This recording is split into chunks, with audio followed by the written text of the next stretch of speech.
Hello, everyone. Welcome to another episode of the Addicted Mind podcast. I'm so glad you're here today.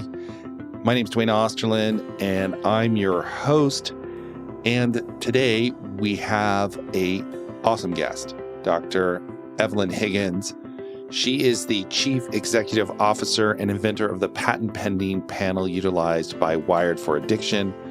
She is a recognized international expert in the epidemiology of addiction. She is a dual diplomat of the American College of Addictionology and Compulsive Disorders and diplomat of the American Board of Disability Analysis, specializing in pain management. With 34 years in clinical practice, Dr. Higgins has designated over 16 years to research and development in the science of addiction recovery. And in 2021, she was the nominee for Modern Healthcare's Top 25 Innovators in Healthcare. Dr. Higgins finds herself at the nexus of epigenetics, neuroscience, and addiction. So in this episode, we're going to talk about genes, biomarkers, how they influence our behavior, how they play out in addiction, and why knowing about this part of ourselves is so important in getting recovery and avoiding addiction in the first place. So in this episode, Dr. Higgins shares some of her own personal story and what motivated her to do this work and do this research and understand addiction in the first place. I think you're really going to enjoy it and get a lot out of it. But before we start, if you are getting a lot out of The Addicted Mind, please rate and review us wherever you get your podcast. That really does help the podcast get a lot of exposure and it helps people find the podcast. I'd really appreciate it. It means a lot to me. And if you want to continue the conversation online, join our Facebook group. Just go to Facebook and type in The Addicted Mind podcast, click join. All right, stay tuned for this episode. All right, everyone, welcome to the Addicted Mind podcast. My guest today is Evelyn Higgins, and we're going to talk about biomarkers in addiction, genetics, and the roles that plays in how addiction manifests itself. But first, Evelyn, you want to introduce yourself and tell us a little bit about you and maybe a little bit about your story of getting into this work and wanting to understand this. Sure. So I was practicing in pain management, started 34 years ago in a rural area. And I was seeing a lot of people with the try this, try that method of getting better, right? There was no clear delineated way that was happening. And then 20 years after that, I'm practicing in an urban area and we're still using the same model. Right. So that didn't make sense to me. I'm seeing we're behind on using technology in this area of healthcare. And it was kind of a why. Personally, the story gets even deeper than that. I married an alcoholic and we had a child together. About a year after our daughter is born, we find out that he's adopted. This was never told to me and or him. Wow. I'm seeing this behavior. And in reality, he was addicted to more than just alcohol. But that was his main source of trying to get that, fix those dopamine receptors we now know about, right? Right. Maybe back at the time, we didn't quite understand that all the way.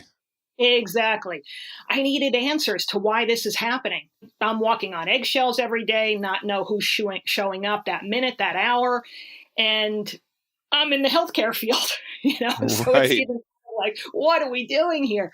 That made me then go, because I had a child and I was the parent. I was responsible. I'm like, That's a lot of pressure. Sure. I'm seeing this behavior manifest and I know what's happening, but I'm like, well, do we have a genetic link here? What are my concerns? There is modeling behavior after what you see. And then there's nature and nurture. So I studied and became dual diplomat, addiction, compulsive disorders. My husband has since passed. He died in early 40s. And I just kind of did the rest of my work to figure out what was the biological relationship to this addiction. Obviously, we have lifestyle choices, but was there something within the physiology that needed to be looked at? And that kind of Something in our became bodies that really drive this behavior beyond just, like you said, I mean, we know trauma and we know things right, like that definitely impact right, whether addiction is going to play out in your life or not. But you're looking at these biomarkers. And then I'm just going back a little bit. You also said you're in the pain management field, or you were in the pain management field, which I kind of feel like those things are really related. they are totally. You look at someone who becomes addicted to whatever the substance is, it's either trying to self medicate a diagnosed condition, an undiagnosed condition, or a trauma, one, two, or all three, right? Right. So when someone is constantly in pain and reaching out, and we're just doing a try this, try that, that doesn't make sense. We're in 2023. We should be using all we have to advance this area of healthcare as well. And it's almost like we stopped, in like 1980. And we just Right. keep on doing the same things, expecting different results. As we both know, that's the definition of insanity. And kind of there's an inequity in this Yeah. area Yeah. of healthcare for sure. Well, For you see that in addiction treatment in general, like you're sure. saying. I mean, you're doing the same model over and over for the last 50 years Right. and kind of not getting much better results. And when we Right. start to really look at the outcomes, we're like, wow, this maybe isn't working as great as we thought. Correct. And if we see somebody go to treatment once, twice, three times, I mean, I've had people in double digits and more. It's Yeah. because you learn the tools. We consider addiction a biopsychosocial model, but we don't really look at the bio part of it. It's Right. retraining the brain as far as behavior goes. But when you see someone white knuckling their sobriety, that's because we never looked at the physiology. And that's a tough way to go through life. Yeah, absolutely. And I would imagine your experience, you witnessed that. On a daily basis. I witnessed it on a daily basis. And then, like I said, having a child that's kind of like, okay, what part of this do I Right. need to be Right. concerned about? Yeah. So let's jump in and start to talk about some of these things that you started to see when we look at the biology part of it. Sure. So I started with looking at neurotransmitters and hormones and seeing what the relationships were there.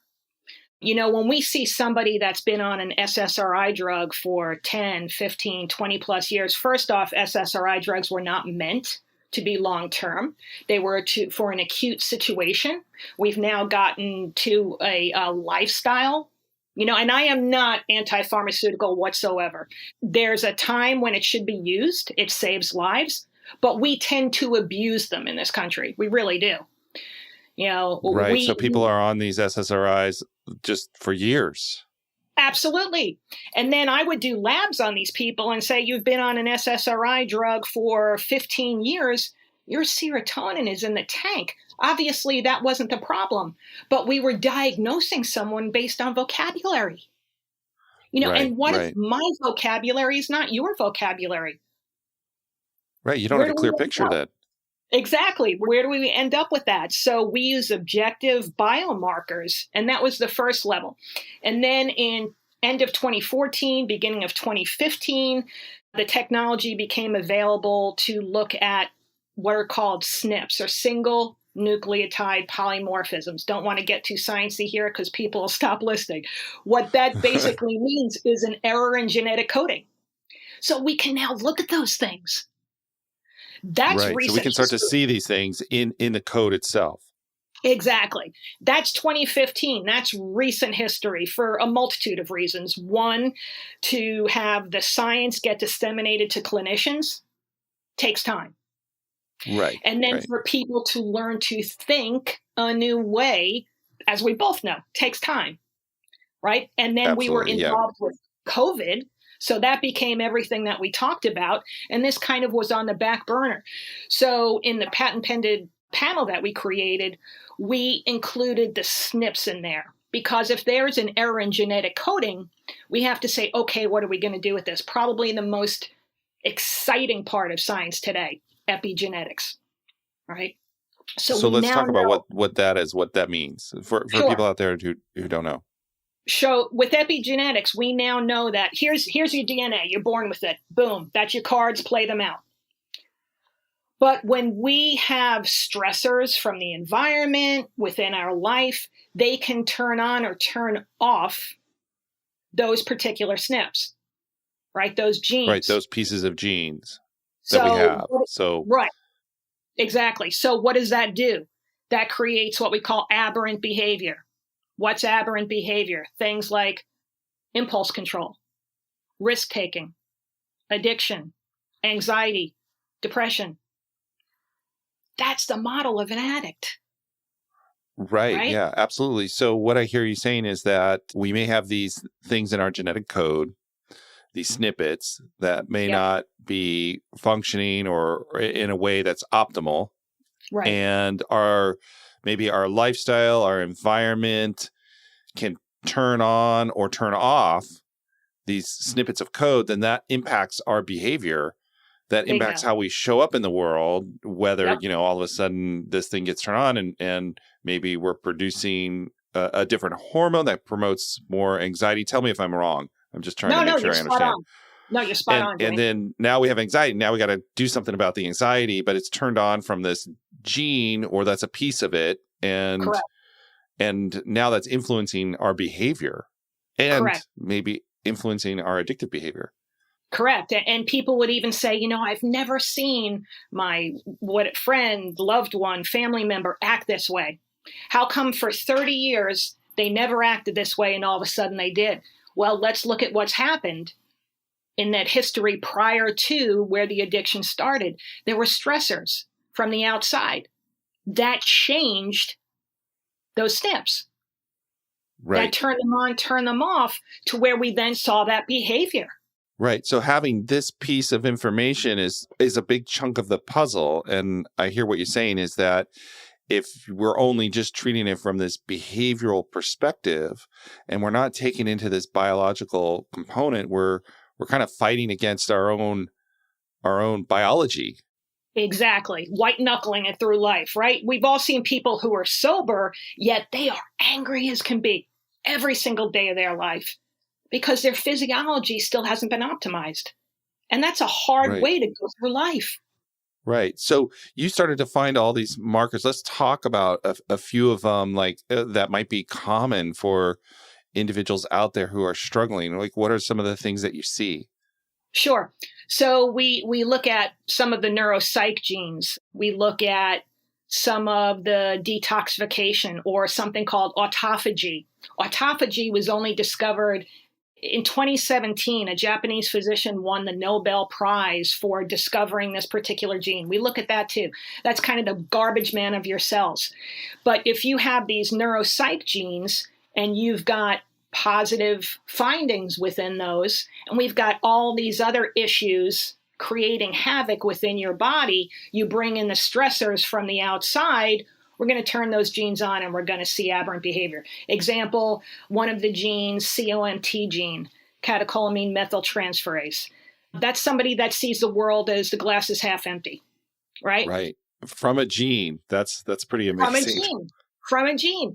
And, Duane, the really cool part of this is you go over someone's labs with them and they are blown away because they could tell me a completely different story about who they are and play Let's Stumper. And I'm going to say, okay, objective findings, boom, bada boom, bada boom, bada boom. This is what's going on. You experience this, you experience that. They're like, oh my goodness, can't believe it. Like to a T. I'm like, right, because this is subjective information. This isn't us using Right. vocabulary words. And, to go back to saying with addictions, we were looking at the behavior modification aspects. That's still equally as important. Yeah, Right? absolutely. Yeah. That's what makes this such a complex disease because there's so much to it. Yeah, it adds to that complexity. But what you're making me really think about is this intersection of how our biology and behavior come together. Exactly. And I would also say our tendency, and maybe this is our history of making addiction a moral failing. This Exactly. intersection here, like really being able to understand that we are more than just our choices. There's stuff going on here that is out of our free will, if you even want to say that. Exactly. And thank you for bringing up that point, because I did a TEDx talk, and I say that in there. Addiction is not a moral flaw. No one wakes up that day wanting to lose their family, their friends, their job, their home. Nobody.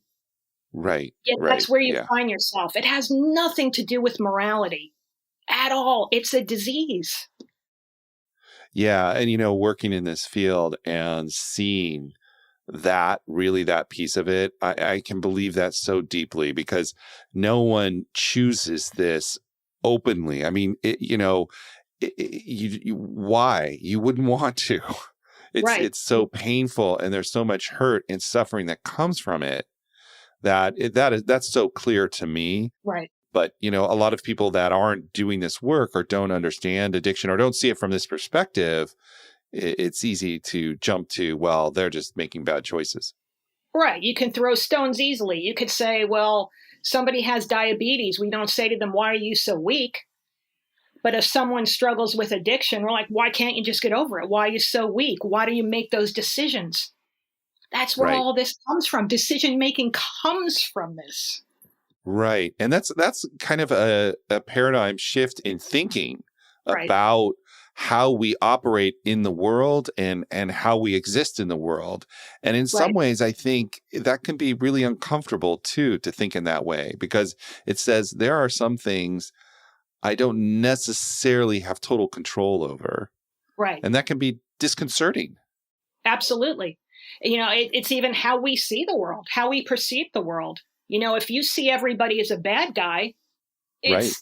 that's what's going on. That's the messages that we're getting. So absolutely, you nailed it, Duane. You put all this together. Well, thank you.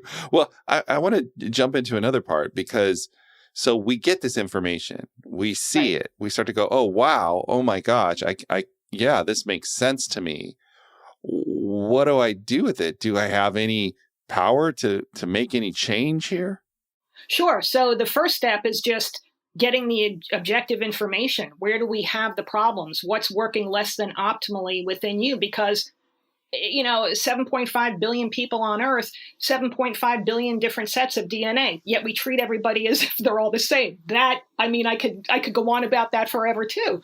But it's okay. We've got this information. This is what your makeup is. What do we need to do? We look at the biochemical pathways and we say, where are we less than optimal? What do we need to do to get to the next step?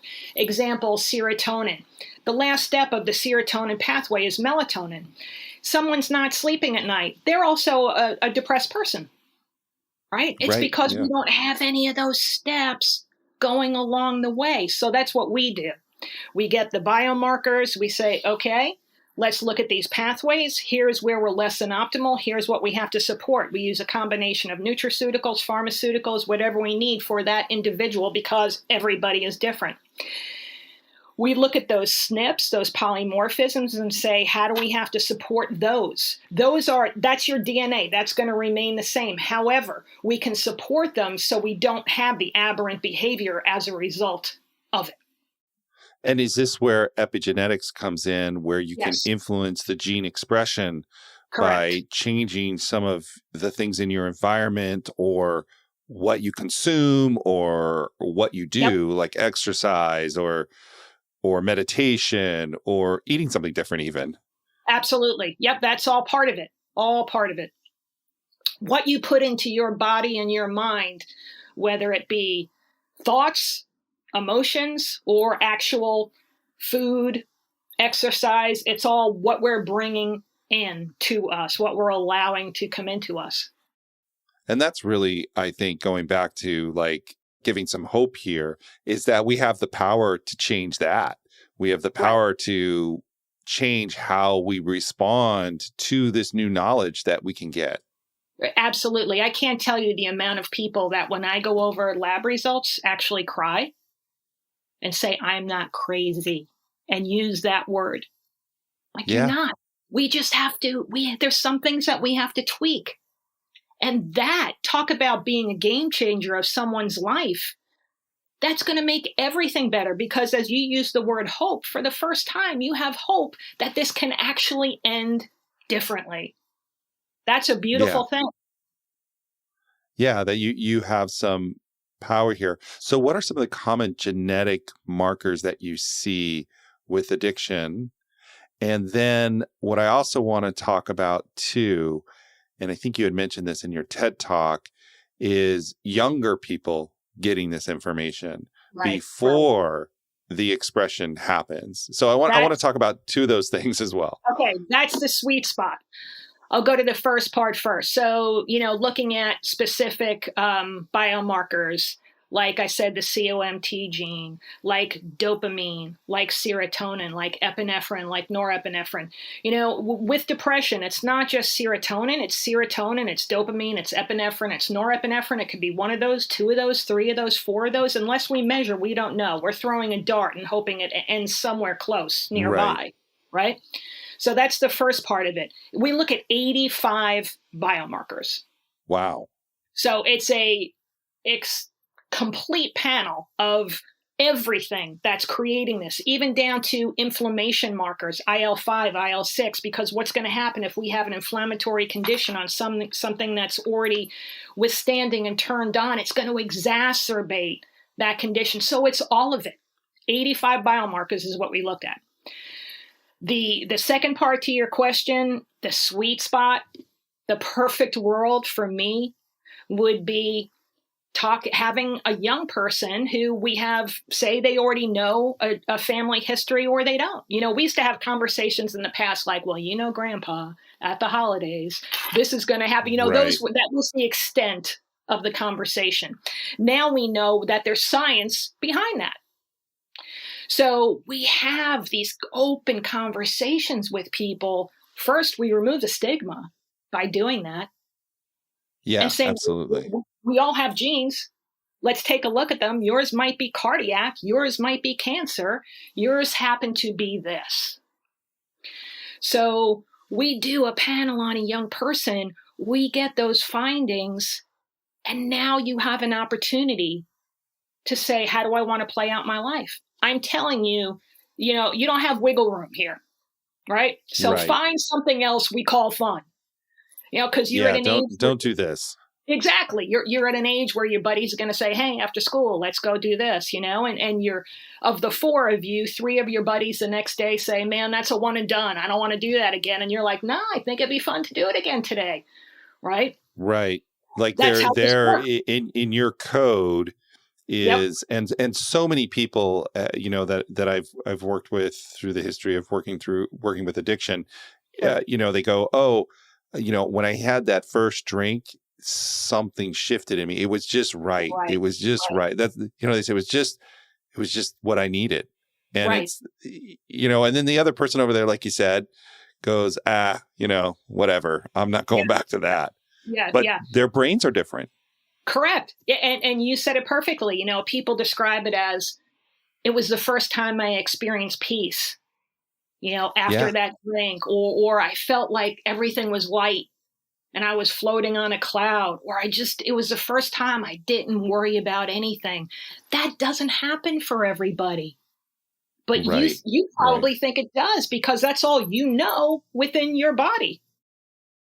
Right. Yeah. Yeah. And if we're not talking about this, then, first off, the person who maybe doesn't have, is struggling with depression or struggling with anxiety, and they don't maybe even realize they're struggling with that, if that makes sense. Like, Correct. I'm so normalized to it that I don't realize I'm actually depressed. I'm Correct. actually anxious. This is Yep. my normal operation. And so that's not talked about. Right. So they don't Right. recognize their own pain in a way. And then they have this experience of this drug or behavior that all of a sudden takes that all away, which is tied into their biology, which makes them predisposed to this possibility. And then it's then there it goes. It takes off. Exactly. In the TED Talk, in that part, I say, consider the connotations of being armed with the facts in your youth of your physiology. Would you make different decisions knowing you had a genetic propensity towards addiction? That's Right. That's all the cards right there. That's all the marbles. Here it is. How do you want to play it out? We still have that free will. Play it out. But if we Right. know going into the game, that says, you know what, let's sit back and think of other things that we want to do with our life, because that's not a place you can dabble.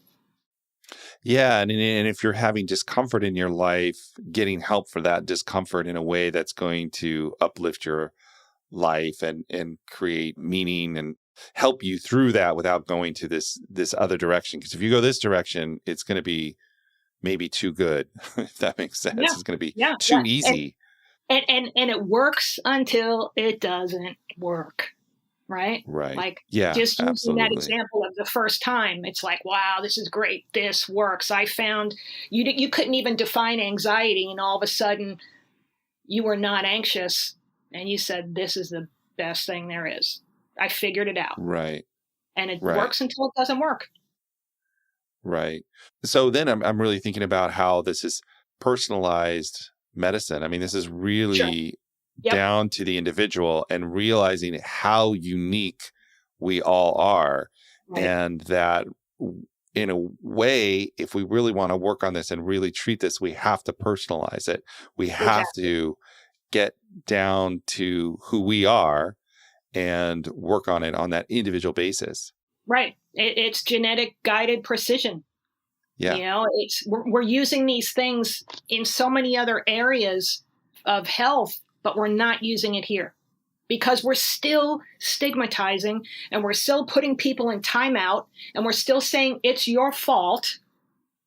It's not. It's like get that support, yeah, like stepping out of that. And Right. it takes time, like you said, for I guess the healthcare professionals, the people kind of in the trenches, to catch up Yep. to the science of it. Yep. Yep. And then disseminate that information. So we're at this crossroads of a time of, this is available. People need to know about it. So thank you for having me on your show, because this is a way for people to know that this exists. Yeah. Yeah, absolutely. And imagine just going back to your own journey through this process of why this is so important. Right. Because, when we lose people to addiction and we watch the pain and suffering, it's just so hard to see. And, you want to help them. You want to find a way for them to get Right. better, to Right. find peace, to move out of that, because it's just painful. Right. And we all know the domino theory associated with that, right? For the individual, it's painful, but for the family, for the loved ones, they just want to shake them and say, stop. And it Yeah. doesn't, we can't. Yeah. So, Yeah, absolutely. And how does this, that's a good question, good topic that you brought up. How does that help the family see the person who's struggling with the addiction when they it's huge. see this from this biological perspective? It's huge. Yep. Because all of a sudden they can see their loved one from a health look. It's, Right. if you needed open heart surgery, would we say tough it out? All of a sudden we're putting science in this, and we're saying, wow, you just don't want to have our family every holiday be turned upside down. This is a disease. This is what's happening with you. They get on board with, I understand now. Let's get this done. Let's get you the help that you need.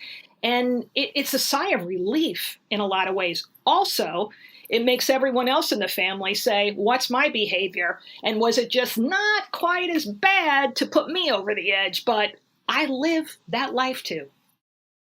Right. I can see myself in that as well. And I can see, like, I have my own stuff. It's almost like in a perfect world, we'd have everybody do this. It would just be standardized care. You're talking my language, Duane. It would be, because, even if it's just nations worried about the bottom line in dollars, wouldn't your bottom line be so much better if we nailed this in life? Look Yeah, at, but that's you know, forward thinking. I don't know. yeah, you know. exactly. That's way too forward. But you think about, cancers, you think about cardiac Yeah. disease, all those other diseases that are as a result of behaviors. Yeah. Well, this is really exciting to talk about. And we could keep going in and we could dig I into know. even more detail, but I'm glad that you've given us like this picture and this other idea of how to look at addiction from this other perspective, from the biological perspective, the genetic perspective. So before we wrap up, I always ask every guest one question, and that's, if someone out there is struggling and you could tell them one thing, what would you want them to know? What would you want to say to them? I would say get these labs done. I really would, because if you're struggling, I know that this area has not been touched with objective information. At best, it's been, as we said earlier, vocabulary. And we may nail it, we may not nail it. The pain and the suffering doesn't need to continue. Right. Understand the biology of it. Evelyn, thank you so much for coming on, sharing your wisdom and your experience. How can people find you if they want more information about this? How can they get a hold of you? Sure. So our website is wiredforaddiction.com, all spelled out. You can go there. You can, go through the website, get in touch with us. As I said, I just did a TED Talk, and you can find that on YouTube, The Biology of Addiction, Dr. Evelyn Higgins. Take a look at that, and share it with your friends. And if you need help, please, please, please reach out to us. Duane, you are a part of being a game changer in this, for having this conversation. So I thank you for the work that you're doing. Oh, thank you so much. Thank you so much for saying that. I appreciate it. No, and I'll put all those links on the addictedmind.com so people can find them there. If they don't remember them, they can just go there and get them. And Evelyn, thank you so much for coming on. Thank you. Appreciate it. All right, everyone. Thank you for listening to the Addicted Mind podcast. As usual, all the show notes will be at theaddictedmind.com. So go check that out. And if you enjoyed this episode, share with a friend. All right. Have a wonderful day, and I will talk to you on the next episode.